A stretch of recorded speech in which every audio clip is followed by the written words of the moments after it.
Good evening friends. High school विषय विज्ञान का बेहद महत्वपूर्ण टॉपिक संक्षारण एवं विकृत गंधिता।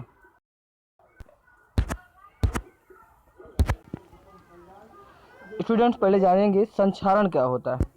संक्षारण जब कोई धातु अपने आसपास अम्ल, आर्द्रता आदि के संपर्क में आ जाती है तब यह संक्षारित होने लगती है। इस प्रक्रिया को संक्षारण कहते हैं।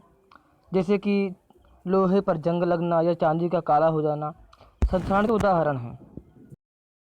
तांबे के ऊपर हरी परत का चढ़ना भी संक्षारण का प्रमुख उदाहरण है। यह संक्षारण की संक्षेप परिभाषा हम जाने तो संक्षारण वह प्रक्रिया है जिसमें धातु नमी तथा वायु से धीरे धीरे अभिक्रिया के द्वारा नष्ट होती है। फ्रेंड्स, संक्षारण कहलाती है। सामान्यतः यह एक विनाशकारी प्रक्रम होता है, अतः इसे रोकना आवश्यक होता है। यदि इसे नहीं रोका जाता है तो जो धातु होती है वह धीरे धीरे नष्ट हो जाए। संक्षारण के लिए जो रोकने के उपाय करने चाहिए वो धातु की सतह पर पेंट अथवा ग्रीस का लेप करना चाहिए।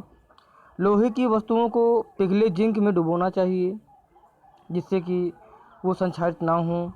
एक धातु पर दूसरी धातु की परत चढ़ाने से भी संक्षारण को रोका जा सकता है या विद्युत लेपन द्वारा।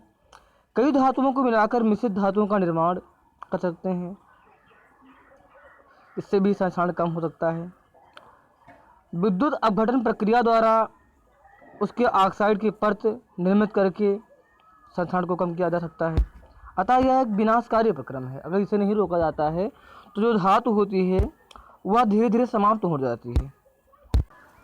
अतः कह सकते हैं कि वह प्रक्रिया जिसमें हवा तथा नमी के संपर्क में आकर कोई भी धातु धीरे धीरे ह्रास की ओर जाती है अर्थात क्षति की ओर जाती है, संक्षारण कहलाती है। आर्द्रता मतलब नमी की ओर जाना। जब कोई धातु नमी की ओर या जल से क्रिया करके वायु के साथ में क्रिया करेगी तो वह संक्षारित हो जाएगी। यह प्रक्रिया संक्षारण कहलाती है, अतः इसे रोकना बहुत ही आवश्यक है। संक्षारण को कम करने के लिए और भी उपाय बताए गए हैं, जैसे कि धातु की सतह पर पेंट अथवा ग्रीस का लेप कर देना। इससे भी जो धातु है वो संक्षारित नहीं होगी, तो उसमें जंग नहीं लगेगा। एक धातु पर दूसरी धातु की परत बना देना, इससे भी संक्षारण को कम किया जा सकता है। या स्वतः रक्षण एल्युमिनियम धातु ऑक्सीजन से क्रिया करके एल्युमिनियम ऑक्साइड बनाती है, जो एक महीन परत के रूप में धातु की सतह पर जम जाती है तथा जो धातु है वो भविष्य में संक्षारित होने से बच जाती है।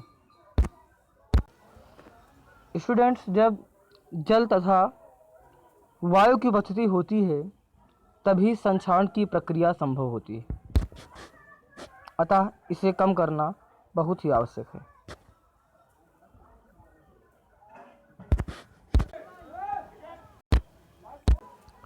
स्टूडेंट्स, अब जानेंगे विकृत गंधिता क्या होती है। विकृत गंधिता खाद्य पदार्थों में उपस्थित तेल तथा वसा के उपचयन के कारण खाद्य पदार्थों के स्वाद तथा गंध में को बदल देती है। अर्थात जो खाद्य पदार्थ हैं उनका स्वाद बदल जाता है, उनमें से गंध आने लगती है। यह प्रक्रिया विकृत गंधिता कहलाती है। अर्थात जब वसा और तेल तथा उनमें बनाए गए पदार्थ वायु की ऑक्सीजन से क्रिया करके ऑक्सीकृत हो जाते हैं तो उनमें एक विशेष प्रकार की गंध आने लगती है तथा उनका स्वाद भी खराब हो जाता है। इस प्रक्रिया को विकृत गंधिता कहा जाता है। जैसे अचार व मुरब्बों का खुली वायु में रखने पर वो खराब हो जाते हैं।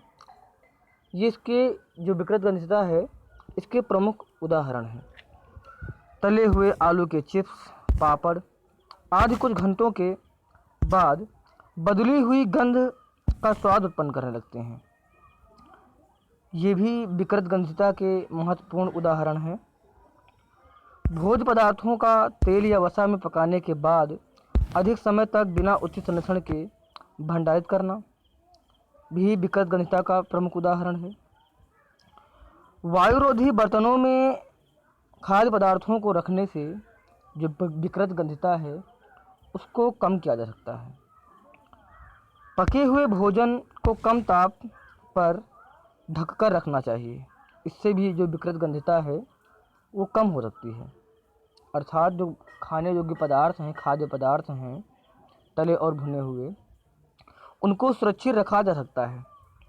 आलू के चिप्स जैसे भोज्य पदार्थों को किसी कम क्रियाशील गैस जैसे नाइट्रोजन के साथ पेट भरना चाहिए। सीधी सूर्य की रोशनी में भोज्य पदार्थों व पके भोजन को बचाना चाहिए। ये विकृत गंधिता हुई, और ऐसा संदूषित भोजन करने से हमारा स्वास्थ्य भी खराब हो सकता है।